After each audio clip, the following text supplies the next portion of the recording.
welcome to this new tutorial. I'm going to show you how to automatically hide the taskbar in Windows 10.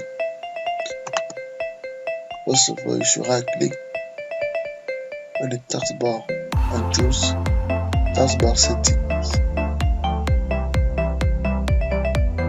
And now I'm going to put on the automatic desktop mode and the tablet mode.